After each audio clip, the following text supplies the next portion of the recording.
Okay, I'm extremely excited to welcome alumni Dan Cox, who graduated in 2005 with an MFA in visual effects here at the Academy. Dan is currently a VFX supervisor working directly with James Cameron on the Avatar sequels at Weta Digital, and he has also worked for ILM and Sony ImageWorks, among other noted companies. He holds an award from the Visual Effects Society for his work on Avatar. Welcome, Dan. Hello. So I'm going to start by letting the audience get to know your journey a little bit more. So can you start by telling us your journey from school into the industry and what you've done from the time you left school to now and how it was for you? Gosh, that's a long process. I actually started out doing my undergrad back in '97, I guess, and I had no idea what I wanted to go into. It was early VFX. I lived in Tennessee, Northeast Tennessee, base of the Smoky Mountains. Went to East Tennessee State University, and ended up flunking out of college my sophomore year. Mainly because I just didn't know what I wanted to do, and I stopped going to classes. I came back my junior year and took one class in AutoCAD, and believe it or not, AutoCAD changed my life. There was something about it that I was like, I liked the digital aspect of it, and shortly after, I actually joined the visual effects program, and it was a very early days visual effects program back then in the late '90s. Some schools were popping up here and there. Was SGI machines, if that tells you anything, And I ended up doing my undergrad degree and didn't gain enough experience, knew I didn't have enough to actually get a job. I was, like I said, at the base of the Smoky Mountains in Northeast Tennessee. There's no movie industry there. There's no anything, in terms of this kind of industry there, really. And so a friend of mine in the school as well, both decided to go to the Academy, and we looked at a couple of the other different schools, big ones on the East Coast, and just kind of decided that the Academy was the best place for us. From a cultural standpoint, for us, it was different, and the idea that it was in such close proximity to some of the major studios, was also very appealing. And the fact that some of those studios brought alumni over to teach courses was also extremely appealing, right? Because you felt like you weren't getting some person who had been out of the industry for 15 years and now they're just in academia, because you're going to get fresh off the basically all the brand new software, all the new techniques straight out from these people. So he decided to come out, and I started the first year and ended up meeting a bunch of new people. Only knew one person when I moved here, and started in the programs early, and you kind of end up meeting groups of people that that become your tight-knit friends, and slowly as you go through school too, you figure out who the other people are who are just into it, as much into it as you are. It's those people that are in the lab at 2 o'clock in the morning, just like you are. You kind of look around and it's consistent. It's the same people every time almost, and you become really close to these people. And yeah, so just busted tail, did everything I could to learn this stuff as much as I could, at the same time as working part-time, going to school, to pay for my studio apartment on Nob Hill, kind of stuff that I was sharing with another guy at the time. It's like we're all crammed in a closet trying to make it work. And but it all paid off because it was, I guess, my second to last year. My friend had just actually was finishing his thesis, and I was working with him on a thesis project. And there was an instructor at the school at the time who was a former ILM artist, Doug McMillan, who's still in the industry, who was doing a one-on-one with my friend Jason Fleming about a particular shot in his thesis, and I was allowed to help him with the effects on that. And so we meet up, and we got the call one day from the Academy saying, hey, there's this company, Giant Killer Robots, in the area that are looking for 2 TDs, and they called the school, so they didn't want to actually put the job out there for applications. They just wanted recommendations, and our 2 names were given by the school. And they said, show up on Monday, you've got a job interview. And so of course I didn't sleep for 2 days, and we showed up on Monday, and got the job, and it was a 6-week, 8-week gig or something, and ended up doing the work, and ended up getting hired afterwards. And I remember I was making the most money I'd ever made in my entire life. A whopping, $50,000 a year, kind of stuff, which is pennies if you're in San Francisco, right? But for a kid coming out of school, I was like, whoa, I'm rolling in it now, kind of stuff. So, but those 2 years that I worked at Giant Killer Robots was a master class in visual effects as well too, because it's just, you get so much great stuff out of school, and then once you actually get into the industry, and deadlines become more than just, hey, it's an assignment class that you've got to present, and you've got this deadline to work against. Your deadline is the shot delivers or doesn't, and there's real money involved in that with these studios, right? And so it's the stress level goes through the roof. I remember my very first day getting there, getting my desk, and somebody walks up and they say, hey, here's some tools, have to play with these today. We'll give you your shots assignment tomorrow, and you'll have about 2 weeks to turn around the effects for those shots. And they walk away. And it's just like, oh my God, I'm not ready for this, kind of stuff. And eventually it's like I told people before, it's like a train just going by, and all you can do is just reach out and grab on. It's going to be tough, but you'll pick it up. And Well, so I worked there for 2 years. What's that? I was just going to say, since you've left, we've developed a program called Studio X, where we try to mimic and mirror the industry, Yeah. and the real deadlines, and you have that collaborative pipeline work. So you're really and it's helping to prepare people better for when they go on the job. But we didn't have that, but now we do. Oh, it's a good thing, because it's a culture shock for sure. Yeah. And I got lucky. Giant Killer Robots was one of these companies. It was a mid-level company. It was great to work for, and eventually they ended up closing their doors. But we were very fortunate. About half the company went to PDI, and half the company went to ILM. And I was on the side that went to ILM, and did a project there, and then got whiff of, hey, James Cameron's back in the game after so much time since Titanic, and he was going to make this movie. And of course, me being a nerd, I'm like, I want to do this thing. Had no idea what the movie was. And so through a friend of a friend, got my resume down there, got hired, and moved to the South Pacific. And I didn't know anybody down there at the time. So that was interesting, but it was a life-changing experience, and ended up, I was going to do it for a year, and ended up staying down there for 3.5 to see the entire film out, and then a couple others after. And I got the opportunity to be bumped up to a CG supervisor on that project, which partnered up with a VFX soup and had a lot of responsibility. And it was just, again, every show you work on is a learning experience, because every single show you're coming up with new tools, new techniques. It's not just a matter of just cranking out shows all the time, especially at a company like Weta. Constant innovation is happening, right? And so on a show like this, it's just innovation on steroids, right? It's just like you've got a budget, you've got time, you've got a director that's into this stuff, and he wants to push the envelope, and you've got leadership at the studio that's just the best in the business, and it's just kind of the perfect storm for a movie like this to come out.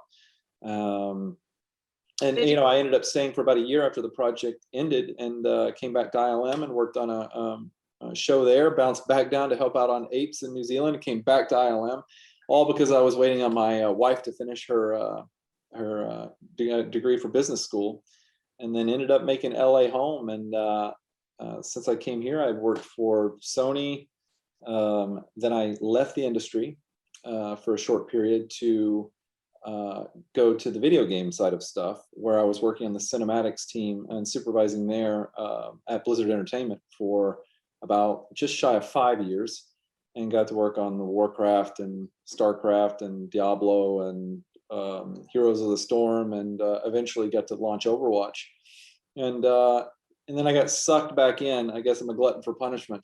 I got sucked back into Avatar sequels about 4 years ago now, and got the opportunity to be on set for the entire time. So all 4 years I've actually been on set in LA as opposed to in New Zealand with the Weta team. And so it's been a master class in itself, working in such close proximity to Jim. It's my job is to be on his hip, and to help guide him the best I can in visual effects, and and put ourselves in the best position to be successful in post. And so it's been quite the experience. So we're going to talk a little bit more that a little bit later. But I think most of us can say that watching Avatar was a life-changing experience. I think my jaw was dropped the whole time when I saw it in the theater. I just thought it was the most beautiful thing I've ever seen.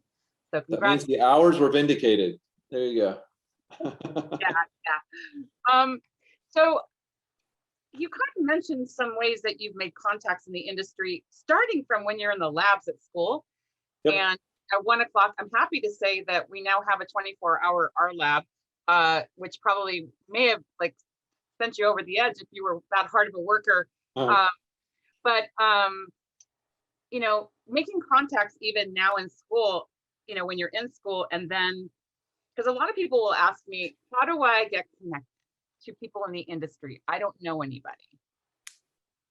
Yeah, well, I mean, I didn't know anybody either. Matter of fact, the only contacts I would actually say that I had in the industry were the people that the instructors that I had at the academy. You know, it's like I remember my comp instructor was a guy named Brian Connor, who's gone on to do great things in the industry. You know, at multiple studios. You know, and I had animation instructors that were doing well. I had fluid dynamics instructors that were all actively working in the industry, right? So I had just natural connections from that. Just the faculty alone, you know, at the academy was one thing. The rest of them, you know, it's kind of funny that you don't make those contacts necessarily until you get in. But I actually got into the industry, and most of my close contacts in the industry now are people that I went to the academy with, you know, that were actually the people in the lab with me. I think I mentioned to you, you know, this the other day that you know, that core group of us that just happened to find each other, and we're always there, and you end up hanging outside of work. We had similar interests and just as much drive as each other, you know, and we all ended up becoming pretty successful in the business, you know, which is, I don't think, an accident kind of thing. And you know, it's the people that were willing to work their butts off and learn this stuff, you know, and you know, you know, we've talked about this before too, that, you know, I consider myself lucky and never been the poster child for somebody that says, hey, here's how you get into the business, because it fell a bit into my lap. But I think you even corrected me in that, in terms of the, you know, I put myself in a position to get lucky. You know, I put myself in a position to be the person when they call the academy and says, hey, who do you want for this job? You know, so that to me is the messaging that would go out, you know, for me to any students out there in terms of how do you get in. It's put yourself in a position to get in. And I'll never forget this. When I was at the academy, the movie Finding Nemo had just come out. Yes, I'm old. But the Visual Effects Society was holding a screening at Pixar, and I thought, holy cow, they were allowing a certain amount of students to go, and I was like, I'm in. I signed up, got on the BART, went all the way out there, got on the bus, went to, you know, the gates there at Pixar, and I was like, you know, like any other geek about Pixar at the time. And we get into the theater, and we watch Finding Nemo, and there's a Q&A with the core group afterwards. And I remember somebody raised their hand in the Q&A, and it was a student, obviously, and the student says, how do I get a job at Pixar? You know, and the whole crowd's like, oh, you know, it's like, oh, it's the last thing you want to hear in these kind of deals. How do I get a job at Pixar? But I'll never forget it, because the person's response on the panel was, it came across a bit abrasive, but for me, it was not. And he said, put yourself in a position to get a job at Pixar, is what he said. And you know, you heard some kind of chuckles, but man, for me, I thought that was it. That was the messaging that I needed, was exactly that. And so it was a driver for me. I'll never forget that. I mean, to this day, I can vividly remember it, because it was a complete mindset change for me, in terms of, I'm going to bust my tail to put myself in the position, if, you know, to get a job at Pixar. You know, I never worked at Pixar, but I got to do other things, you know. So it's to me, it's the motivation of being able to put in all the extra work, and then also surround yourself with other people, because I got lots of great ideas from my friends, you know, and like I said, I've had other opportunities, and I've been able to help other of those friends out get jobs as well too, right? When I went to some of these other studios, I was able to bring them in, and then they've gone off, and, you know, that was their opportunity in the door, and then they went off and did great things. One of my best friends, Adam Ely, was at the academy one day, and I was at Giant Killer Robots, and John Vager, one of the owners, comes to me and says, "Hey, we have Spider-Man 3 work. We need some texture painted. Do you know anybody that can paint textures?" And I was like, "I know a guy. I happen to live with him, but I know a guy." And he said, "Can he be here?" And I called Adam, and he's at the academy down the street. And I said, do you have your laptop with you?" And he said, "Yes." And I was like, "Can you grab your laptop and get to Giant Killer Roach right now?" And he's all excited. I'm sure he sprinted the whole way. And he gets there, gets the interview, gets the job for about 4 weeks or something like this, and then gets hired afterwards. And that was it. The rest is history. He's gone on to work for ILM and the art department, and he's worked for Weta Digital in the modeling department and Digimat department. He's like been very successful, now working for Netflix. So it's you never know. That's why I say the people in the lab, make sure that you meet these people and become friends with them and learn from them, because that's like I said, those are my closest colleagues in the industry, are people that I went to the academy with. So Wow.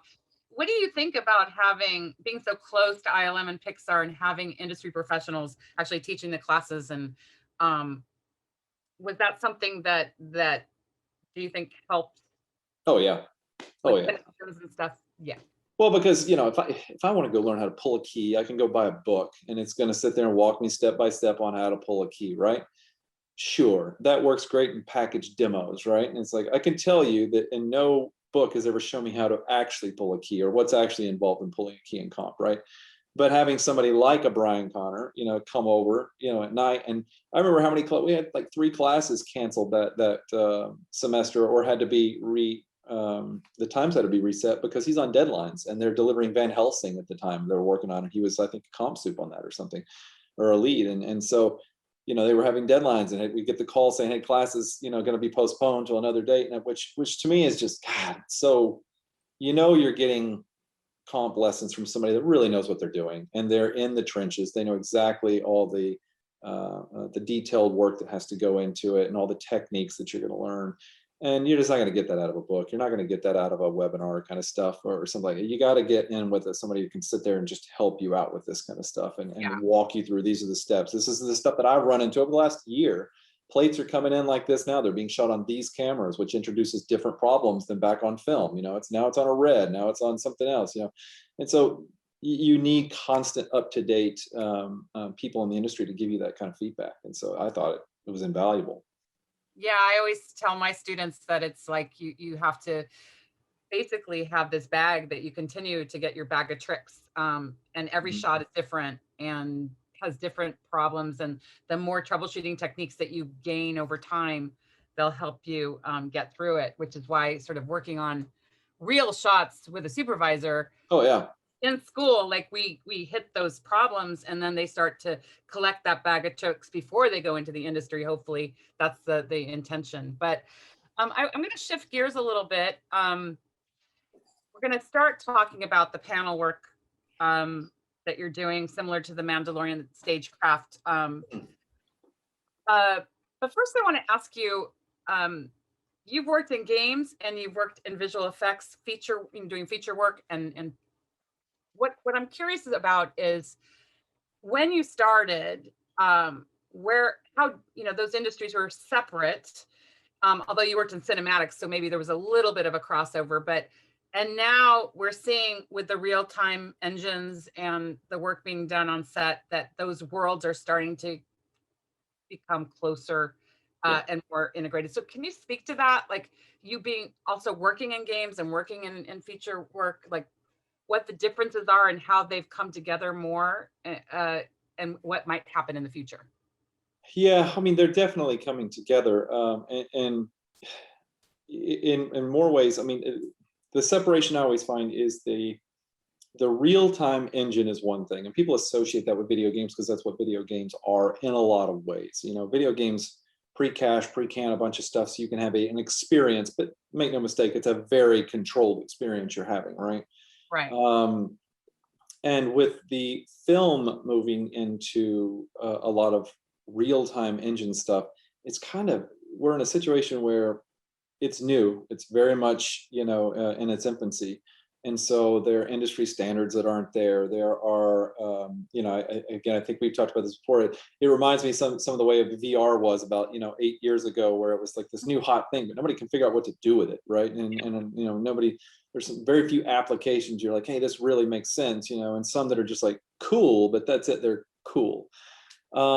Whereas I think this one's different because this basically rolls itself into the visual effects pipeline way more seamless, in a lot of ways. And it's not the answer to everything at all. There's going to be very specific kinds of ways of shooting that this really caters to. You can do things like the real-time engine is basically just an addition to what was Translite before, right? Where, even if you go back not even that far long ago to Oblivion, you had full panos taken in Hawaii that were then projected on a stage 360 degrees or how many ever degrees they needed. They built a set, this floating house. It was all reflective, and it all had to be done because of that, right? The integration of adding a digital extension and then putting reflections into the house would have been a nightmare. You just end up replacing everything, which is oftentimes even harder than doing it right. So they did it very smartly. They actually did all these panos. They did rear projection, or I'm not sure it was rear projection, but it was rear screen projection. It was projection, which gave you all the interactive lighting from the panels itself, or not the panels, but the screens, and you got the reflection, right? So that's not even that long ago. The technology now on LED panels has now gotten to the point where you can use those instead of projection, right? And it's not always going to be the best solution. Projection might be the best solution for a project, and because you can project on a very large screen for a certain price. These LED panels aren't cheap, when you start, linking a bunch of them together, there's a price associated with all this stuff. So it's also a big, giant production math equation you've got to do when you break down these scripts to say, hey, okay, here's what we're after. What is the best solution for this? And you've got to sit there and crank the numbers on everything. And, and aside from just money, there's all kinds of lead up time for how you're going to do things as well. Like me shooting panos is way different than me going out generating a bunch of 3D content to go in real time, right? And me running back footage on the screen is way cheaper from an FPS standpoint than trying to chase FPS on a bunch of 3D geometry. But the one thing that the real-time aspect of this that's been introduced into this has also been parallax, right? Which is what you're seeing in shows like The Mandalorian and things like this that you're utilizing, where you get just enough parallax to where it integrates the entire thing. Instead of looking at it as a translite that's 20 feet away from the actor, and you can tell that's what it is. As soon as the camera moves, you can see the parallax, and now nothing on the screen itself parallaxes. The gag's given up, right? And so if you got a nodal camera or it's locked off camera, sure, you can get away with it.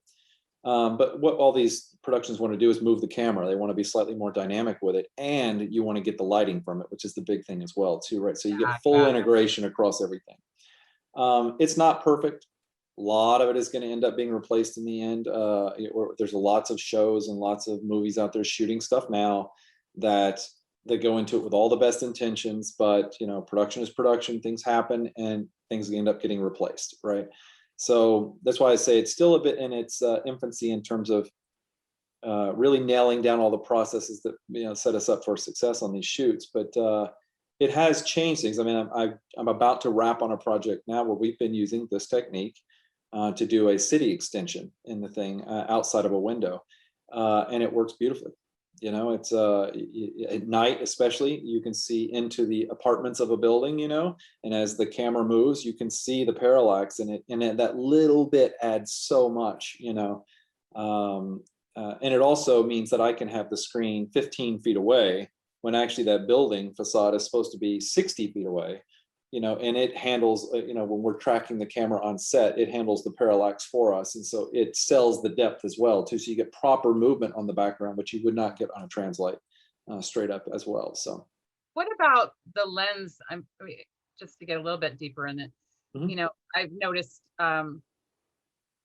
even though it's amazing the work done on The Mandalorian, I've noticed that just from an experienced eye that the lens problems, the depth of field issues are pretty dominant in these shots. Do you think that that's going to be solved since you're going on a screen and you're not actually shooting through a camera lens? It's a little tricky, right? Yeah, it is tricky, and there's right now there's lots of limitations to what you can do too. It's on tests we had done recently, the idea is you can't pre-blur what's on the screen, given the fact that you're about to shoot it through a camera lens, which is going to blur, right, itself, right? And so you Right. do run into that kind of stuff where there are limitations to what you can do. So oftentimes what you're seeing on a lot of these shows or movies is that you just treat it as in the background is going to be at a certain depth of field, and you're not going to have any specific different depth of field along the depth of that screen, right? And most of the time it works, because even with depth of field, at a certain point you reach a point of infinite depth of field anyway, right? Right. So most of the time it works, and a lot of these shots are designed in a way to be successful as well too. It's like, you'll have entire scripts being written right now to shoot with this technique inside of a box, right? And but then we work on other films. We're prepping some now where these are big budget movies, and we're still just using these as translights, similar to what they had done in Gravity, where you've got enough content out there that you can actually previs the entire thing out, and you can use them for lighting your set, knowing that you're going to replace the extension later. It's been very successful in some movies recently, like the Star Wars movies. I know they did it in Solo, where you've got cockpit stuff going on and all that interactive lighting. You only need to take the assets and the lighting as far as to inform that, and then you can always increase the fidelity later, especially when it comes to, if you want to go to pre-rendered content at that point, where you're jumping way out of real time at that point, right?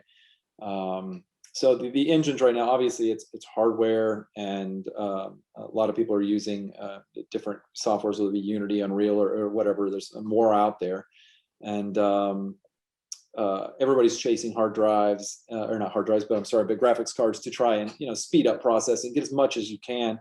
And some of these softwares have done major leaps forward in terms of how much geometry you can carry in a scene, or how much lighting you can do in a scene, which are always going to hit the ceiling. It reminds me of back on a panel at Blizzard years ago.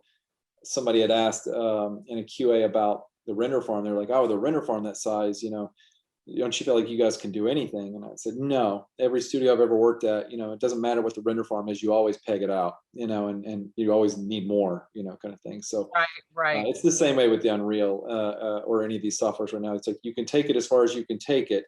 And what you end up chasing at the end is, how do you optimize? Everything is about optimizing, and you're going and doing everything you can to try and optimize to get as much FPS as you can, because ultimately that's what you're chasing. And as you got a ceiling, you got to or floor rather, you've got to maintain to be able to shoot. So there's always a need for compositors. That's not going to go away. It's just that at the work all. would be a little different. No, at all. Like I said, I think if I took a major script and broke it down, you're going to have a portion of it, let's say 25%, where you're going to do LED panel work, and even then you're going to say, like, hey, we're going to try our best to do in-camera work. But I can tell you right now, there's been plenty of shows at this point where you shoot the plate and you think it's okay, but when you really get the stuff back from the studio and you start looking at it, you're like, there's moire. And you're like, you realize that you can try and fix moire, or you're going to have to just replace the stuff, or there's stuff you're going to replace. You're just going to shoot it and you're going to replace it. But traditional visual effects has not gone away in any way, shape, or form. I mean, I'd still say the vast majority of the work that we do in the industry, vast majority, is still traditional. So yeah, there's going to be a need for compositing, and there's going to be because again, the engines can only do so much anyway. At this point, they can't do sophisticated stuff. It's just not going to be able to do that, right? You could not do Avatar in one of these engines right now. It's not even close to that. So, and you'll know why when you see it, and come out in about a year and a half, because it's next level stuff for the sequels. So Thank you. That's really informative. And could you walk us through a typical, I know that there's probably not a typical day, but when you have a routine going on, can you just walk us through your day? Well, yeah, it depends on the day. You're right. And it also depends on the stage of production. I can tell you, essentially, this production, the last one, the Avatar sequel, is kind of what it has looked like. And it started in the stage of when the show started. My job, first off, my job, I'm not posting the Avatar sequels. I'm actually on the on-set VFX supervisor in LA. And so we started off the entire thing. I'm embedded with the client, and I get to work with the team at Lightstorm Entertainment, who is in charge of building. We have our own at Weta proprietary real-time engine, and that's what we've been shooting Avatar in. And we basically worked with Lightstorm Entertainment. They've got a crew there that builds out all of these worlds and helps build the assets for us to shoot on and mocap on. So my job was basically to help oversee assets coming in for motion capture, which is, not typically what you consider posting visual effects work. So it's prepping and make sure that we've got actors ready to have facial capture on. It's things like, hey, we've got a part of my crew is I'm overseeing the crew. We've got people in makeup, checking to make sure that the dots added on the face for the facial capture is set up correctly, right? We've got assets we call prop specs that we're using to actually do the motion capture. Working with the productions mocap supervisor to get things set up to where when the director walks on in the morning, actors there in the morning, we're ready to go. We've got the 3D scene loaded up in Motion Builder. It's fully lit. All the stuff is in the scene. You can see all of the actors in the volume in the scene, and working with all the different departments, whether it be costume or whether it be props or anything like that. We shoot the things out, and then my job at that point would be work with the director, or in some cases the DP if he's on set. And we have to go back and do a beauty lighting pass of these entire scenes, up to the point where we prep them for Jim to shoot cameras on. And eventually he will walk out and we'll shoot cameras. After we've had all the mocap, you basically build an entire scene. And imagine, I always tell people, imagine it's almost like you have all these actors on set and you say action and they act out a scene, right? And then you say, okay, reset, and you say action, and they act out the scene. They do it 100 times. And the idea is that the director can go through and just bang out his camera angles, right? He's making a movie at that point, right? He's got all the action, we've mocapped it. And so my job is to be there and help on those days the best I can. We'll do real-time lighting. It's like lighting looks great from this angle. He's like, now he wants to go over here and shoot this angle. Well, right then and there, we've got to change lighting just like you would on set, right? You're swinging things around, adding edge lights where you need. And so those days are intense because you're trying to move at the same pace the director wants to move, and he's going to have an opinion, and you're going to get things done as quickly as possible. And then it reaches a point of turnover, and my jobs on those days are go through, work with the lab at Lightstorm and help them make sure that we've got the right motion in place. It's all synced up with editorial. Editorial's happy with everything. We've got facial that matches up, that is going to go down to Weta. We've got any kind of notes from the director that we want tied in, package it up, and I'm working with producer, the VFX producer on the studio side to make sure everything's clean, packaged up, ready to then send to Weta to start posting. It's like we can't even start doing our work at Weta Digital until all of this work has happened. And it's a big lead up time. And so the hats that are required for the onset VFX suit are, it just depends on what stage of production. I on this production have been everywhere from in makeup, just kind of making sure things are going smooth there if need be, to 20 feet underwater in a wetsuit and scuba gear, taking HDRIs underwater. Wow. It's just been so broad in terms of what we would actually do on this show. So, but yeah, that's nothing's ever the same. Well, I have two. That's just so. It sounds like a little city that's full of adrenaline and action, and just. This is going to lead up. I'm going to have a couple more questions for you, but I'm seeing that we're like lighting up with so many questions from the students and the audience. So I want to make sure we have plenty of time to answer those. But the next one is, when you're operating on that level of intensity for several months or whatever, like how do you balance your professional life with your personal life? And because, I remember the intensity when I worked in the industry it was so hard to just come down and have a life. Also, the hours can be long. So how would you speak? What would you say to that when I ask you about balance in your life? It was different for me when I was just me and my wife, which was a lot of years of the, and actually even pre my wife, in the industry. Eventually getting married, and then you want to be home, in the evenings and spend time with the person you're with. And then I now currently have a 5-year-old boy and a 3-year-old girl that causes a whole different, thing. It's like, being present, for those parts of your life are, you want to do the best you can, right? And it's not easy, especially with the hours. I mean, it's and it depends on the film. Some films are smooth. Like I was just telling you, the movie that I'm worked on one for the last 6-8 weeks, super smooth, just bang bang bang bang bang. You're out every day on time, and it's great. Other movies are more complicated than that. You're going to spend way more time, a lot more hours, especially at certain parts of the production. There has a tendency, as you know, to be a crunch at the end of any project, in which case, I sarcastically would say bye to your family for about 3 months, kind of stuff. But some ways that's true, and in some ways it's not. Avatar for me has been, I live an hour from the studio, and these are the kind of little things you'd never think you'd have to take into account, but you absolutely have to take into account, because when you are commuting an hour there and an hour back every day, that in itself is 10 hours a week and just a commute. Think about that.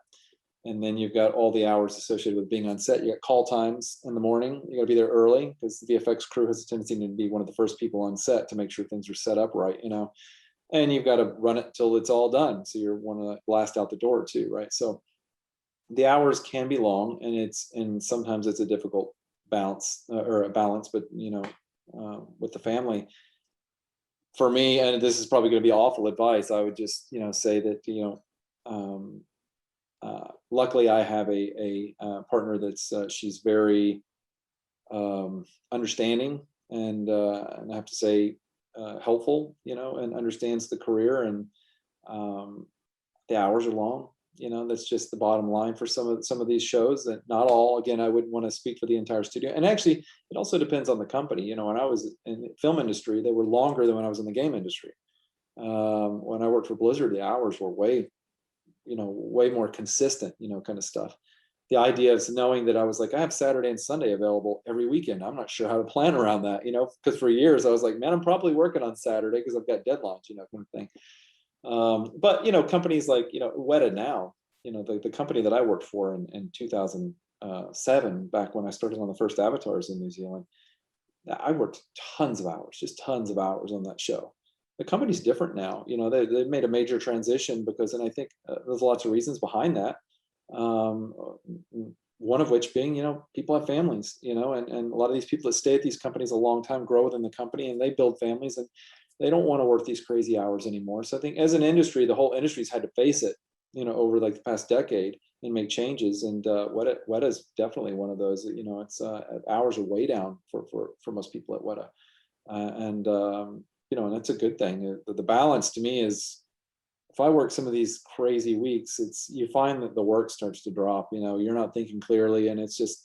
And I think the studios are smart about that, and it's just better to to get the time. So luckily on this show in particular, we've not been that bad. So Great. Okay. So I want to talk a little bit about the change in the movie industry over the last 10 years or so, and specifically the events that have happened over the last 4 years.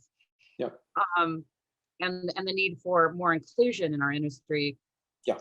Have you seen changes in that way? Can you speak to that? Yeah. I mean, goodness, I remember, and again, this is across multiple industries. My even at Blizzard, and that's as close as, let's see, about 2012, I think, when I started at Blizzard. Even in the game side, it was just there weren't many women in the industry. I mean, talk about a boys' club, and the same thing with the film industry for a long time. And that's just slowly gone away. And I don't exactly know why that is. I mean, I know that the studios themselves have taken a major interest in promoting it. I know that a company like Blizzard has an entire department that's there to help promote diversity and everything in the company, right? So I say they're making major initiatives, and Weta Digital is the exact same way. We have whole groups that are trying to, promote inclusion. That goes for, everything from gender to sexual preference. It's like the whole gamut. I think the whole thing's is really changing. And even as short, and I say it's short, I mean, I know I've been in the industry for over 15 years, but it's still, even in that time frame, the industry is a lot older than that. And even in that time frame, there's been a major exponential curve, I think, in terms of the changes that have been happening. To where now, I can go into even the Lightstorm here on Avatar, massive, amount of women working inside of the studio in major roles. I think traditionally it used to always be production is where you found the women, always happen to be the producers or the editor of a movie, but now you're seeing it across the board, artistic and both technical, all of the above. It's kind of, there's been quite a bit of a transition, I think, over the last decade, especially. Yeah, and we hope that it continues to go in that direction. Okay, I have to ask you personally, because it's just I'm personally interested in knowing, do you ever get to work on shots anymore? Do you ever get to do shots? Yes. I'm never the person filing the shots, unfortunately. It's kind of funny. Back when I was at, and I have artists that have worked underneath me that would probably laugh at me for saying this, but I still like to be in the trenches. I think it's a bit dangerous sometimes, especially as much as the industry is kind of doing this transition right now into this real time, as you alluded to earlier, to get too far out of the trenches with that stuff. Right. Especially when you're on set, because you have a tendency on set to need to be a power user. Like you're like the last stop. You need to be there and make sure that you've got the right people in place and this sort of thing. And so I stay in the trenches a bit, and even on Avatar, I work with a crew for the lighting, improve the lighting on this side before it gets turned over to Weta. And I'll have a tendency, if we're doing a couple iterations and it's not quite getting there or something like that, I'm the world's worst about just opening up a file and doing something and then passing it back and saying like, hey, what do you think about this? So it's like I don't actually final them, but I definitely do stay in the trenches, and I'm in the software a lot, kind of thing. So, and I don't plan on changing that anytime soon. So, okay, the last question I'm going to ask you before we have Will come in to give you questions from the audience, which there are plenty of. Yeah. I have to mention the pandemic and the changes that have happened. We're trying to mirror the industry with our lab and Tardici and all the stuff that we're doing to. How do you think the pandemic, keeping it positive, how do you think it's changed our industry for the better? The way I look at it is there's a lot of instant positives. I think time will tell whether or not those remain instant positives. The obvious number one thing is I'll speak from personal experience on this, is I get to spend way more time with my family. I find that on this production, in the stage that it's in, and it's not true of every stage we've been on, so I wouldn't want to sugarcoat it like that. The stage that we're in on the production right now, I can do this job predominantly from home. And I absolutely can with no efficiency loss. Wow. And I think we're finding that across most of the studio at this point because of the stage of production that we're in.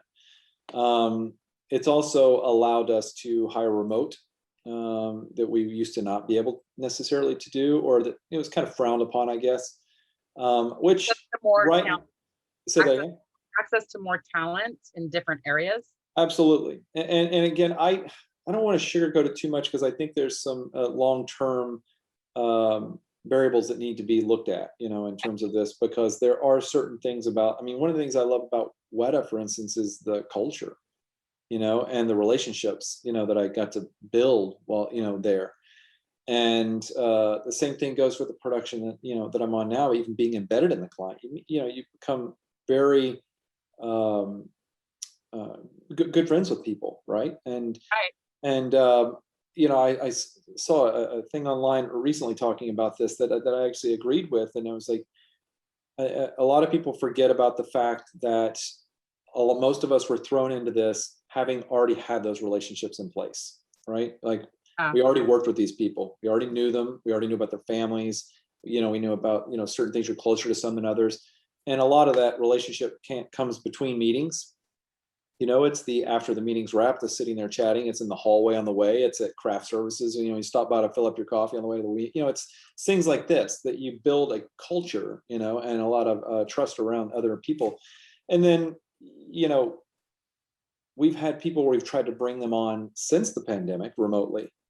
And yeah, they're part of the team, but it is much more difficult to build those relationships. And you don't really have them because the days are so structured now that it's meeting from here to here. That one ends and immediately goes into the next meeting. And the difference is like click, click, and you're in the next meeting, right? And you're missing all the in between. And so that's the part that I worry about. It has done really great in terms of work efficiency. If you're looking at dollars and numbers and going like, hey, yeah, we can get work done and it's cheaper. We don't need all this stage space, or we don't need all this building or something like that. But I wonder about the long-term effects in terms of the company cultures that will potentially be lost. I think that, it's like I always look at it like Google back in the day. It's like working at Google was supposed to be like this crazy cool experience. This awesome campus, very whimsical, and you had all these innovative things going on. Imagine working for them now, and that's gone.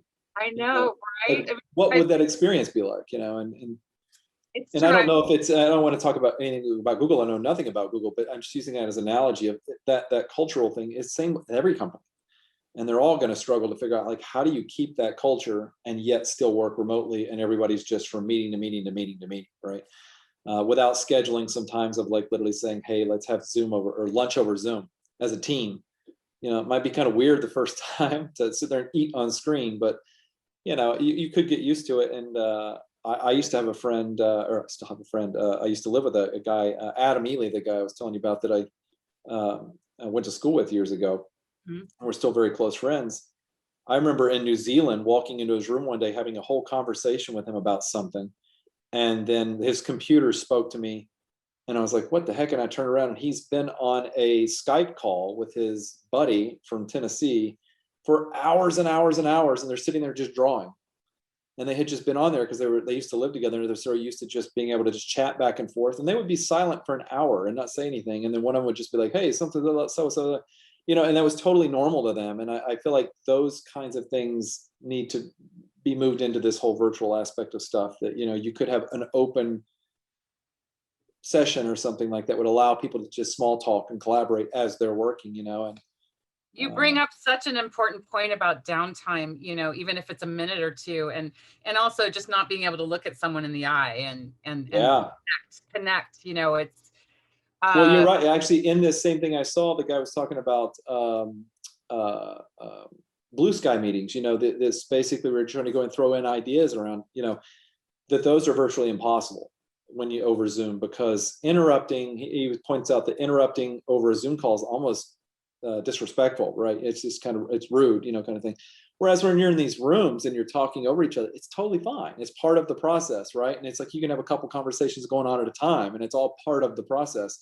That's very difficult to do remote. And so that's why I don't think that some of these people in company that have jumped onto it's all it's ever going to be in the future is this remote thing. I think that's absolutely wrong, that it will end up coming back and there will be a balance, but there will the in-person stuff is really going to be important moving forward. Yeah, I think about the people coming out of school who don't have families and maybe international. They may not, have a community, and it's been really difficult for some of them to because of the isolation. And absolutely. And you've just brought up so many points that I can't wait to marinate on to think about. But so I'm going to stop talking now, and I'm going to introduce Will Ziegler, who's our editing coordinator, and he's also been our moderator on other panels. And we have so many questions. So I'm going to hand it over to you, Will, and start. Yes, we have great questions from the audience. Actually, two of these are related to things you were just talking about. And so I'm kind of put these questions together. Yiwen asked, when you feel lost or get stuck in some place, how do you find your passion or energy? Just some advice for getting inspiration and energy back up again. And this is similar to Brendan's question. Is the work sometimes overwhelming, even with all the years you've been in the industry? How do you overcome and deal with it? As for the first question, I get stuck all the time, especially when you're sitting there trying to, let's say something as simple as light 2,500 shots in a movie, right? We've got to pre-light them on this side before they go to Weta, and it's like, gosh, how many different lighting scenarios can you come up with? And you get a certain scene, you put lights in, like, God, this doesn't work. This doesn't work. This doesn't work. I always just go back. I mean, this is going to sound cliche as all get out, but I have a tendency to keep. I've got like a whole directory structure on my computer and on some hard drives of film. And it's not the movies themselves, it's stills from movies. And it's just anytime I'm watching the movies and you see something, certain lighting scenario, and you're like, man, there's something cool about it. I don't know what it is, but I like it. I'll save it, and it goes in. I'm actually very good. I used to not be years ago. I'm very good now about being organized about it as well, too. So I'll find out who was the DP, who was the director. I'll categorize these things, tag them, and I'll keep them. And it'll even be certain lighting scenarios like dusk. I'll have it tagged in these, kinds of ways, so where I can go like, I got a dusk scene, but I can't think of something like really great to do, and just look for some inspiration, because I'm never going to be as good a lighter as half these, DPs out there that I, worship, kind of thing. So, I can go out and frankly, getting to work with some great DPs, you learn a bunch of new stuff. But I actually maintain quite a bit of a inspirational, a library for myself, just to kind of re-energize myself, because every time I go through and watch these movies or have experienced one of these films or something like, or even a piece of, still photography, there's an emotional response you've had to it, and you carry with it. It's just like being nostalgic about anything. You watch a movie that, that you saw 25 years ago or something like that. And I haven't seen it in that long, and it's virtually unwatchable now because it's so bad, but I still have this same emotional experience, right? Kind of thing. And so anytime I kind of get a little jaded or, stuck, I have a tendency to go sifting through this, because instantly those emotions start coming back, and you kind of get this re-inspiration of stuff. And it's not as much as like, go back and watch a bunch of movies, because who has the time to go back and watch a bunch of movies? So again, to me, the idea is that I can create a library of stills that are kind of the best for me, and gain a lot from it. It was something I even did when I went to Blizzard. We created one at Blizzard and started building one out that we could have there for people to even come to me with suggestions. They were like, hey, I was looking at the thing and I thought I could light the shot something similar to this. I'm like, that would be great, for the scenario kind of stuff. So it allowed kind of a back and forth for us to be able to all pick from. And the second question was exactly how was that worded? Let's see. It was about being overwhelmed. Even with all your years in the industry, do you ever feel overwhelmed? How do you deal with it? Every other day. So let's be honest about it. This is not Saturday morning cartoon kind of stuff we're working on half the time. There's a lot of cooks in the kitchen on these projects. There's a lot of money involved. There's a lot of big personalities, and it's every day is overwhelming, in a lot of ways. Some days just go through smooth, and those are the ones you just like, you look down at your clock and like, wow, it's 6 o'clock and I've not been stressed all day long. That's rarely happens, right? And again, it has to do with stages of production too. Certain days when you're out on set and you've got a crew of hundreds of people there, production spending a ton of money, and there's a visual effects issue and a question that comes up, and the production is going to move forward without, no matter what, because they're going to make their day. But your job out there is to basically put your studio in the best position in post to be successful. So if you get a bad plate and it's shot wrong, you just cost your own studio a bunch of money and time, and you're probably not going to end up with as good a shot as you could have. So there's pressure there in terms of just being coming up with the right answers on the day when you're shooting stuff. And a lot of that requires pre-planning and, and to be honest with you, some experience in learning how to pre-plan for that stuff. And I'm learning constantly on this stuff. I'd love to say I walk out there and I'm like, I'm the guy, I just know exactly how to shoot this stuff. No. Every other movie, you're kind of on the fly figuring out it's the lesser of the evils half the time. There's no great way to shoot this. So what's the best one, that I can think of. And so, yeah, the stuff becomes overwhelming all the time. And you just have to kind of remind yourself, you're surrounded around a bunch of really, really good talent. It's you're not out there on an island most of the time.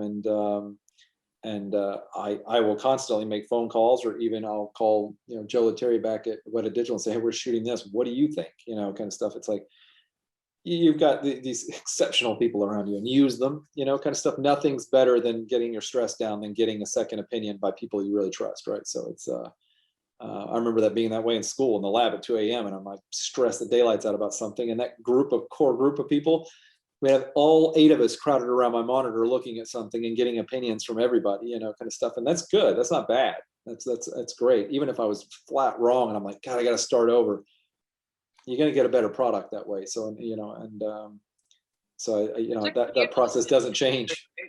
It's such a communal industry. I mean, Absolutely. It's the beauty of it, really. Just the teamwork and the. Absolutely. Well, since you brought up the labs again, I'm going to read this one. It's not a question, but I will vouch for the fact that Dan and Adam Ely worked very hard as students at the Academy. This is from Charles Cagle. Hi, Charles. Good to see you.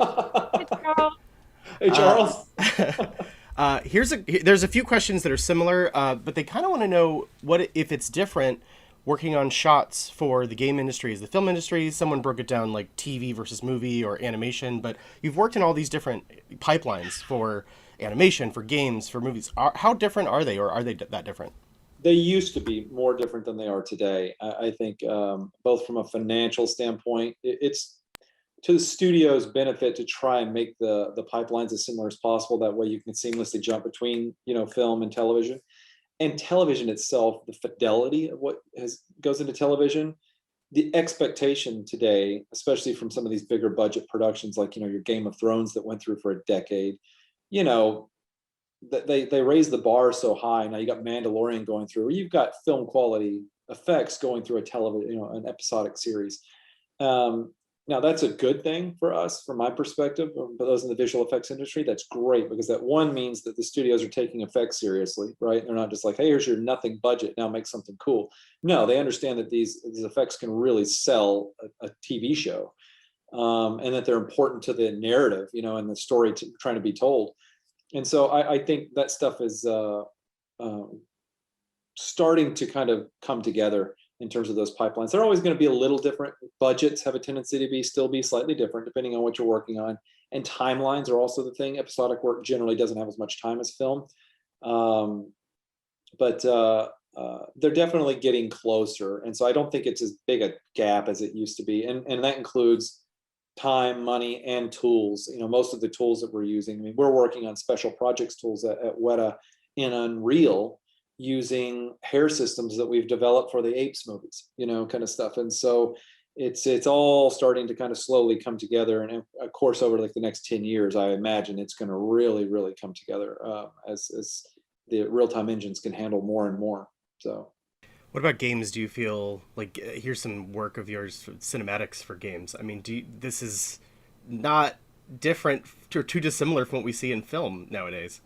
No, and I remember back when I was there, Warcraft was being done by ILM, the movie, and we got message back from the Warcraft team that they were just so impressed with the work that we were doing on the cinematics, and coming from them, that was high praise, especially for me having come from the industry, but a lot of these guys hadn't, and they'd just been at Blizzard, so it was huge, for them to hear that, and rightly so, because at Blizzard we spared no expense when it came to art direction. It's like art direction ruled everything in that. You're not doing live action plates. A lot of visual effects has a tendency to be, you shoot plates and your job is to integrate digital things into that plate and match, a level of photorealism to it. Whereas when you're working on stuff that's fully CG, it has a tendency to be art direction rules everything, right? It's like what's right is what people say is right, that sort of thing. And so it's really important that you have a really strong direction, going into these projects, and the stuff that the art directors did on some of these projects like Overwatch, like you're seeing right now, we were working with the game. Again, I worked on the cinematics team, not on the game. But we were working directly with the game team on that project, because the game was all going to be launched at the same time. We were going to launch it with these shorts that we were creating. So we're changing designs on the fly. They're changing, what their powers are. They're changing motifs of the actual sets that we're going to be doing on the pre-rendered side. And all of it was a collaboration back and forth on that sort of thing. And so That in itself was way different, but the quality, I thought the Overwatch stuff we did from an animated feature standpoint was so proud of it, just because I felt like there was a lot of attention paid to detail. We could have easily packaged up a bunch of crap and just sent it out there, and gotten it. And there's a lot of people that wouldn't even have known the difference, but there are a lot of people that do. And I think that that's what set that work apart from, when even my friends that worked in the animated feature business saw it, and they were just like, wow, like that we're surprised you guys took it that far. And I was like, oh, and it's done nothing but get better. I worked on the first 5 that we launched, and then there have been many more since, including some like longer ones. And it's and I know that there's more being worked on at this moment. They're going to look even better. And so this is one of my and favorite again, ones. it's not I have to changing say. the art style. It's just refining and getting more attention to detail and things like that. And so they're a little different. It's like working for the 2 studios was one was focused on matching plates and photorealism. The other one was, you had certain IPs like Overwatch where you got to just create new things and try and create beautiful images. But then you had like Warcraft and Starcraft where we did go for hyperreal looks, and we studied a lot of film, reference for those things, and a lot of photography. And we worked with great art directors and directors that helped us create a look that was still stylized but had a hyperreal feel to them. And it kind of goes back to every single project's a little bit different, and sometimes you get in this rut in visual effects where you're just doing live action film after live action film after live action film, and there's no fantastical quality to it. But then you get that one project where the director wants to twist it a little bit, and it's so much fun when you get those, so yeah, whenever you can get them, you kind of get to stretch a whole different part of your brain again, kind of thing. So I always say it's a really good job, or a good thing for visual effects artists that are doing more live action features every now and then to jump over to an animated feature, because it does help keep that side of you a little bit expanded. It's like that's the excitement I have over Weta, announcing that we're opening an animation division, to do animated feature films and potential episodic stuff down the road.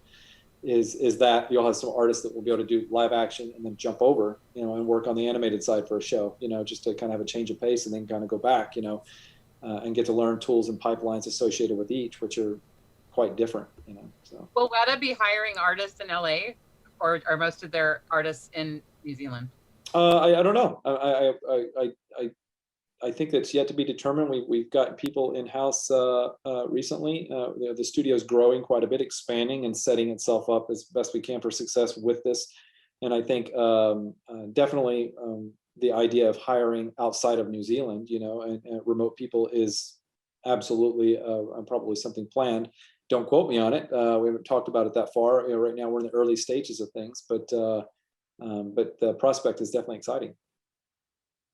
There are a couple questions here. Actually, there was a few, so I'm sorry if I've missed some, but I know that Darren, Pearly, and one other person have all asked about portfolios. And since you're talking about all the different types of stuff out there that people can work on, what are some tips for your portfolios, creating a website, things like that? How much of that do they absolutely have to do? Like, what's the best methods for that? Oh, well, it's interesting now, coming from where I came from, because the technology is so different now than it was when I was trying to get a job. Your idea of a portfolio was burning it on a DVD and mailing in the DVD in an envelope with a folded up resume and hope it ended up in the right hands and the right stack, kind of thing. Luckily, technology's changed so much that all this stuff's online now. It's I would definitely there's nothing wrong. When I worked at Blizzard, I did a lot of interviewing and hiring. I actually even came to the Academy Spring Show back and did some portfolio reviews at that with Blizzard. And I remember telling somebody at that point, I remember hearing mixed messages when I was in school about, hey, don't put everything good at the beginning, spread it out to where people, and I can tell you that's not true. And what is true is probably what you've heard before, which is generally somebody's going to turn your demo reel off in 20 seconds. 20 seconds is what you've got to basically make your impression for them to either keep watching or turn it off. And so I don't mean that to add pressure or anything like that. I'm saying that to help you understand when you put your demo reel together, put your best foot forward when it comes to that stuff.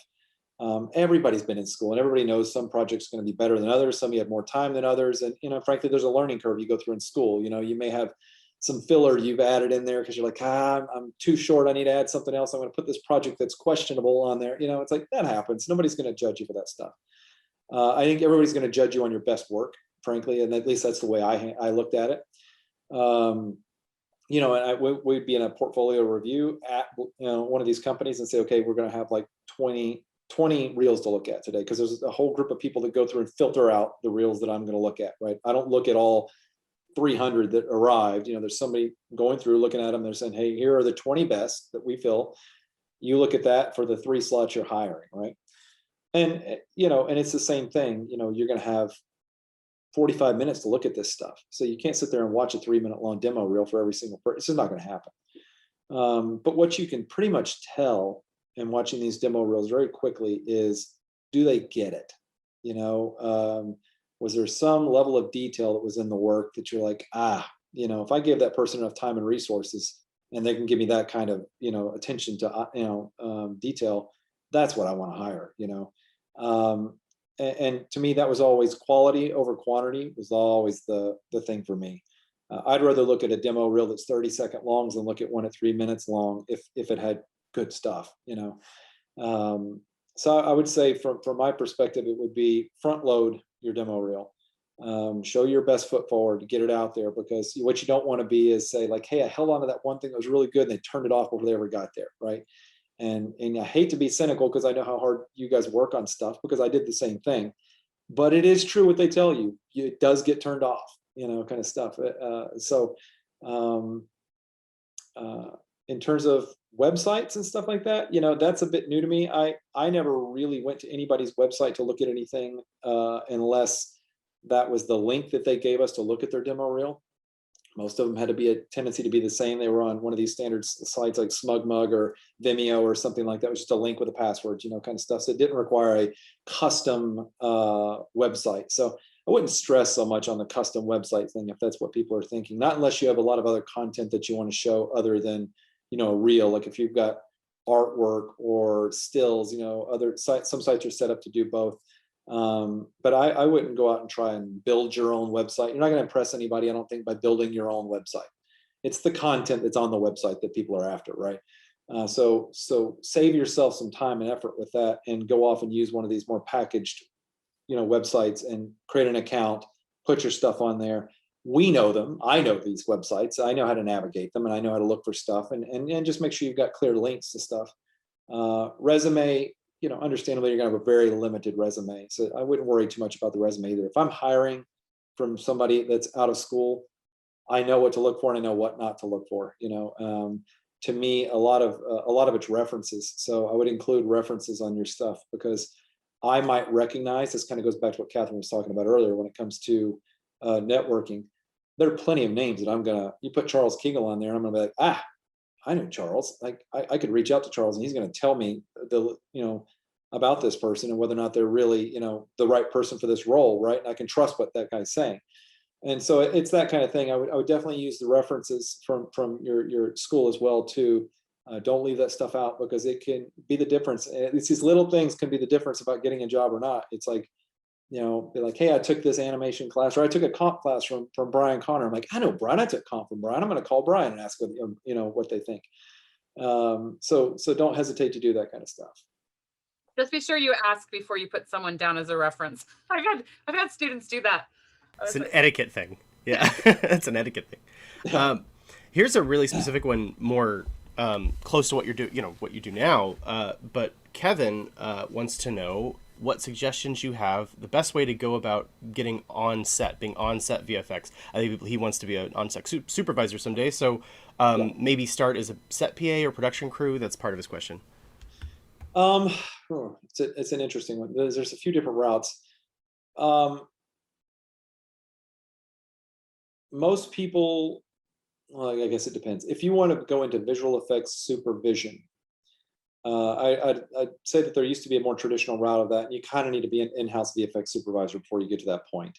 Because a lot of movies, it's the person who's in charge of the film, the VFX soup in-house, like let's say a Weta Digital. You're gonna have the supervisor that's posting the movie is going to fly on set for the 3-6 months it takes to shoot it, and then go back and post the film and finish the film, right? That's their job. It's part of the job is to go on set and do the work. Part of that is changing, and some studios treat it a little differently. Like my job in the last few years have been to just do set work. So I'll work with a VFX soup at the studio who's not going to travel. COVID obviously put us in that situation even more. Like the show that I just completed, I really only did it because we couldn't travel other VFX soups, internationally. And so I just kind of got together with the soup that's going to be posting it, said, hey, how do we want to do this stuff? Worked on, figuring out exactly the content we needed and did it that way. I do the on-set work, and then they're going to do any post work later. We have another one coming up this summer, the exact same thing. Got to go to Atlanta to shoot for a month on a big project, and it's the same thing. It'll be posted by another soup there, but we're definitely in partnership on the whole thing to make sure that all the set work is done exactly what we need to set us up for a success on the back end. So the VFX soup route in-house is a big thing, because the thing about being an on-set VFX soup is you kind of have to know a lot about a lot. You have to be pretty well rounded in a lot of different areas, and that just takes time. It's like one of those things, like you got to be patient with it. You'll find that there are a lot of people out in the industry now that are being labeled as virtual production supervisors. And that just happens to be people that have gotten into the real-time stuff early, and you'll have certain sets that are being shot very heavy on that portion of it, and so there's a bit of a fast track there. But you'll also have somebody partnered up that's going to be more the post supervisor that understands the back pipeline part of it, So I would say post house, working through them to eventually move over. If you just want to work on set, there's departments you can focus in that have a tendency to be on-set departments, whether it be motion capture, facial capture, or virtual production. Those things in general. I mean, virtual production by definition is pretty much on-set work. So if you want to get into that side of it, more the real-time aspect of it, as one of the virtual production right now is this enormous, I hate to even use the word, and Catherine, we've talked about this. I hate to use the word because it's this enormous umbrella for a bunch of crap. It's just like all these different techniques that go into shooting on a set fall under this thing of virtual production. And I think a lot of people think virtual production, Unreal, virtual production, Unity, virtual production is that. That's not virtual production. That's just one tiny little thing of what is virtual production, going into one of those areas would also allow you to be doing set work, kind of thing. So we even have crew, like I said, at Lightstorm working on the Avatar. They're straight out of school, got a job working in the lab doing environment builds, in our engine, but they're directly interacting with James Cameron. It's like they're right there in the thick of it, and so there's lots of different routes. There's no direct one that says, hey, here's the clear career path that'll get you right on set. Nah, that doesn't exist. You can focus in some areas, though, that would put you in the best position to try and get out there. And I would say virtual production right now is the fastest. Or, if you want to go into more of being able to be on set soup and post things, then you're going to want to go through a post house for that and gain as much experience there as you can. And I would suggest if and when you guys get the opportunity, which I'm sure you will, to get into a studio, whether it be one of the giant ones or small ones. I started in a small one, and I would actually recommend to everybody to start in a small one, frankly. If you're wanting to jump and go straight to ILM, I wouldn't recommend it. The main reason is because you get pigeonholed really quick in those studios. You're going to go in and be a lighter, and that's all you're going to do. Whereas I remember going to Giant Killer Robots, and I was in effects working on Johnny Storm fire effects for the first Fantastic Four movie back with Chris Evans. And I remember I was still in school, still working on my thesis project. And I remember comping. I was at work comping my thesis project, working on it one day. And the comp soup at the studio walked past me, and he looked at it, and he's like, hey, what's that? That's cool. And I was like, oh, I'm working on my thesis. And he's like, can I take a look? And I said, sure. And he sits down beside me. And over like the next hour, he completely demolishes my comp and we recomp it together. And he shows me why. He tells me why why I would use one node here instead of five, and all these sorts of things.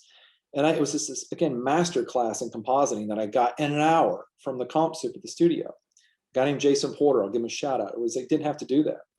And I wouldn't have gotten that probably at one of these other studios. It was just, you're in such close proximity to these other disciplines, and you can, one day I'd be, doing effects, and I say, hey, I need to model something. I could just model it and texture it, and I could grab the guy who's in that department. He'd be like, yeah, do this. He helped me out and helped me understand stuff. And I was doing so very quickly. Within a year, I was a generalist, really. And to me, I was told later when I got hired at Weta Digital by the soup that hired me, that they preferred to hire generalists from smaller studios because they had more success in them coming in and just being able to roll right into things, because they said that if you hire from some of the major studios, artists have a tendency to be a bit institutionalized. It's like they've worked for 8 years with all the exact same tools. And so if you give them a show inside of that studio, they know exactly what tools and buttons to push to do all these things, but they don't really understand everything behind it. And they find more valuable into people that have had to kind of grind it out a little bit and learn a lot of stuff. So, don't have your eyes just set on these Pixars or ILMs. Not to say if you don't get a job, take it, obviously do, but don't think that that's it. That's the only one that would be success. I would definitely go for the small studios because you're going to get exposed to a lot more faster, from my perspective. That's fantastic, because you answered like a couple other questions as well there. So good job. About the small studio, large studio thing specifically. People did have questions about that. But since you brought up Weta, and that's where you are, Erickson would like to know, what is the culture like at Weta Digital? Culture is a broad word. I mean, like I said, the company that I started at back in mid 2000s was very, we were a machine, man. It was just, got in there for Avatar. I started right at the beginning of Avatar, so I had no experience before that. But there were a lot of reputational things going through in terms of hours. People just worked crazy hours to get these big projects. It's 3 years of 4 or 5 years of Lord of the Rings, and then right off that King Kong, right off that we were going into Avatar. And so the culture for me, my experience there has changed quite a bit over like the last 15 years or 13 years that I worked there, or off and on there, is that it did get more in what I'm going to categorize it as family centric, kind of stuff. The hours just came down, right? It's like work-life balance became much more of a thing, and I think that's really important, to the studio now and how we move forward, is that work-life balance is everything kind of stuff. It's like the family's bigger than the movie, kind of thing. And I think that that's catered to quite well. And there's lots of things in place in terms of inclusion, as Catherine was talking about earlier, and with the studio's growth happening, we've had a lot of upper management come in over the last year in terms of new partners and new CTO and new CEO, and the whole company is just kind of establishing itself to be a much broader studio than just a post house. We're going to have our hands in a lot more things, and it's important that we set ourselves up, to be able to handle that sort of stuff. So culturally wise, it's great. It's very collaborative. It's difficult. The studio is spread across Wellington. It's not like we're in one central campus. That's not Weta at all. You've got literally miles between buildings, but everything's connected, and there's a lot of events, where everybody gets to come together as a studio. But it's that requires work on the artist part to be able to reach out. You're talking well over 1,000 people that work at Weta Digital, and when you're not, that'd be hard enough even if you were in the same building to really build relationships with everybody. And so being spread out, that's why it's important the company does a lot of that kind of stuff that brings the studio together outside of the walls, which allows kind of what we talked about earlier, that culture stuff to continue, and to build, because in a lot of ways working at Weta could feel like remote work, because I'm working directly with people that are in a building miles away, but that doesn't happen because of all the work that happens to bring everybody together outside of the walls. So this is a fun one, but it's one I'm actually curious about. Danielle asks, what is your reaction when you see a goof someone online has posted in a movie or points it out online? She doesn't say specifically one you worked on, but I'm curious about someone who's like in the industry and has done this, and then like IMDb lists something as a goof. Has that ever come up? Oh yeah, that was all the time. How it's like somebody will notice, you know, a set person in the plate we forgot to remove, or something like that. We got there all over the internet, right? You'll even see things where people have snuck things in, right, like their last name on a building facade or something like that. It's just that stuff happens. It's we have lots of eyes on these things before they go out the door, and even after they go out the door, the studio has lots of eyes. But things happen. Things are going to get through. Yanting wants to know, what is the most challenging part of Avatar? And I'm assuming they're talking about the series of movies, because they ask, how do you remain up to date with the new technologies? That's hard, actually. That's a good point. We ran into this on the first movie back in 2007 when we started it, which was the first shots that you final on the movie, the post is so long that by the time you get to the end, you've made a lot of innovations in the technology. And frankly, the shots just look even better than they did a year and a half before that. So you had that debate of like, God, do we need to go back and redo a couple of those shots that might not look quite as good? That is literally the nature of long productions. It's just going to happen. It always does. If you work on these big tentpole movies that take multiple years to post, that's just going to happen. You're going to have some technology that you started on the show that is obsolete by the end, and we'll definitely have that on Avatar. I mean, there's going to be some things that we, back when the tools were being built, 10 years ago for these sequels, to start, moving them forward, even to the first day of production back in May of 2017 or something.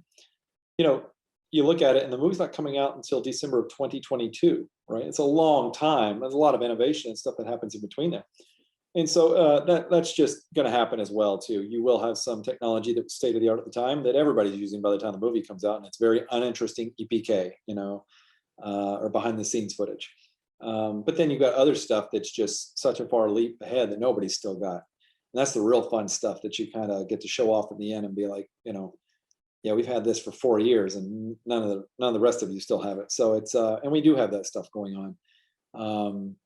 And then there's, frankly, to go along with that, there are certain technologies that take that long to actually flesh out. So some that we've been working on for 4 years that we're still not quite there, but we will get there before the end, and you're going to see it on camera. Like our new facial system, is brand new, and it's again next level stuff, and it's the team working on that has spent a long time getting everything in place, but it's a big buildup to also a big payoff in the end, and it takes a certain kind of show to get the opportunity to do that kind of technology. Not every show gives you that many years and time to be able to develop that stuff. And so that's why the real gems like Avatar, when they come around, open the door to be able to say, okay, you have to be strategic about it at the beginning. What technologies do we want to try and pull off? But we've got the time and we've got the people. Let's do it. And that way we can do that same thing that the first one did, which was a big leap. And that's the only way those leaps happen, is when you get chances to do stuff like this. So it's the double-edged sword, right? Some become obsolete and some you get the time to actually make happen. So we want to be respectful of your time, so I'm going to make this the last question, but it's sort of more than one. It's multiple students are understandably, reasonably, maybe even more so this year, concerned about, when they graduate, going into the industry. What advice would you have for students that are feeling a bit intimidated? But I like Wilmage's question. I'm gonna flip it a bit. When did you feel, in your transition from student to VFX professional, what was the trigger that made you feel like, I'm actually a professional, I'm a working professional now, not just a student? When did that actually happen? About a year after I started working. So it takes some time. Yeah, it does. I mean, you get the initial celebration, go out and have drinks with friends about like, I got my first job, holy crap, like school was all worth it, kind of stuff. But then you go to work and you're stressed out just because it's real. It's the for me, it was the pressure that I built up for myself, because it was everything that I put all of this time and effort into, and I finally got the opportunity, right? And you don't want to screw it up, and there's that constant thing of like, in the visual effects industry, it has a tendency to be a movie to movie contract. You have a job as long as there's a movie, but it's not like other careers where you get hired and it's just your job. You go to it every day. You don't have to worry about anything. You're not going to get fired unless you really do something bad. In this case, you might not have a job after the first movie. and they would say, thank you, cool. And then you're back to the drawing board. And at least you've got this resume builder, but that's it. And so I'd say after my first year of working at Giant Killer Robots and having done a couple of movies and starting on the third, that you kind of settle into it a little bit and you breathe a little bit and you understand that this is just the industry that I've chosen, right? And I'm going to have to be able to handle this lifestyle, right? And I am going to have to be able to be okay with maybe not having a job for a couple of weeks, until I find another one. And that's the reality of visual effects. And I would warn anybody going into visual effects if to be prepared for that. I've had lots of friends that are very good in the industry that a show ended, the studio had no work right behind it, and they were let go. Again, that's just a part of this industry. Now, this goes back again, all the way back to the beginning of the conversation when Catherine was bringing up the contacts and relationships, because what ends up happening for a lot of these people that have this happen where they've lost a job because the studio doesn't have work right behind it. One, you might jump right back to that studio in a month. When a project comes up, they'll call you right back and say, hey, come work for 8 months, on something. Or you're in a position where you can reach out to a bunch of friends and say, hey, I'm available. And then 9 times out of 10, one of them is going to call back and say, yep, we could use it for 3 months. We could use it for 6 months. Right? We've got a year project, kind of stuff. And so what ends up happening is the longer you work, the easier it is to get the work, right? And it's just because of contacts as much as anything else. Like, people in virtually every studio, because you may have worked with them at ILM or you may have worked with them at Weta, but then they went on and worked with another studio, and then you went there and did one gig. And as soon as you get there, 50 other people, right? And it's like, and that just kind of grows. And so that's why, to me, one of the most important things when you get into the visual effects industry, when you get your foot in the door, is the networking. And it sounds cliche, it sounds stupid. Everybody always says networking, networking, networking. It is the number one important thing, almost in some ways over your performance, because you're going to rely on that phone call or that email to a friend at a bunch of different points in your career, and I can attest for it for myself and even my friends who called me and said, hey, I want to come work at this studio. And all it is one phone call from me to somebody that says, this person's great, hire them, and it's done. And they skip that whole process, right? And it's not unfair. It's just anytime we're hiring at these studios, you're struggling to find the right people, right? And if somebody internally knows somebody's a good fit and they'll vouch for that, they're going to get the job 90% of the time. And it's just the way it is, because that diminishes the risk for me when I'm hiring. If I can go talk to one of my artists who's a friend with this person, and I can talk to them about them and say, hey, what are they good at? And I can get strengths and weaknesses and be like, hey, yeah, I think they're a good fit. Cool. It's similar to what I was saying, having references on your resume. It's like, I'm a reference guy, almost more than a demo reel, because to me, demo reels only show what you were able to do, what resources you were given to do your project, not what your potential is. And I can easily call an instructor at the academy and say, hey, what do you think about this? And them have seen potential, knowing that you had time restraints on something personal came up in your life and you couldn't work on couldn't devote, it's like, there's lots of variables in there, and you can cut through that crap really quick and get straight to the, hey, there's a lot of potential in this person, and I've seen it as their instructor, and you do it, or I saw it as a coworker, and to me, I'd much rather hire that route, than anywhere else. So. Oh, such a great place to end, coming full circle. I can't tell you how much I appreciate, and we appreciate the time that you've taken out of your busy schedule. We know how busy you are. It's all good. I'm sure you've touched a lot of people's lives just by giving your thoughts on the industry and your personal story. So thank you so much. I just want to give a shout out to our team, Becky Johnson, who is she's like the wind beneath our wings. She's like doing all this stuff to make these panels happen. Online education, who've been amazing to help moderate, to make these webinars happen. Will Ziegler, who is wonderful at summarizing the questions from the students and getting their answers. So again, thank you so much for your time. And we know that you have many more things to come, that we'll be keeping an eye on you and what you're doing. So thank you so much. No, I appreciate the opportunity. We talked about it before. It's I had a lot of help in my career. I would love to say that I was just this amazing talent and that was all it was. No. I had lots of help in my career, and a lot of that came from the academy, and it goes with the instructors, the friends I made there, that, you know, again, are now colleagues. I mean, I think we talked about it the other day. Of that core group of us that we used to work our butts off, everybody's done great things in the industry, including you know, another VFX supervisor that I'm partnered with at Weta Digital, Pavni Rao. She sat right there, and you know, we still laugh about it to this day, like working on projects till 2 a.m. kind of stuff. So it's she's another VFX supervisor on Avatar, you know, and so it's just like there's a lot of us that had really great opportunities and relationships built there, and so anything I can do to help out, Well, I thanks will. for giving back, because we appreciate it, and Yeah. wish you all the success in the future, and can't wait till the new avatars come out. So we can Yeah, me work. neither. I've been on this Avatar 2 for 4 years, so that's how long it takes to make these movies. Wow. And I've got a year and a half left before you see the first sequel. But I can tell you, we have a bunch of finals, and it's gonna look really good. So people are gonna like it. Can't wait. Put All on your right. scuba gear when you go to the theater. So Ah, yeah. Take care. Thanks again. thanks a lot, guys. Take care.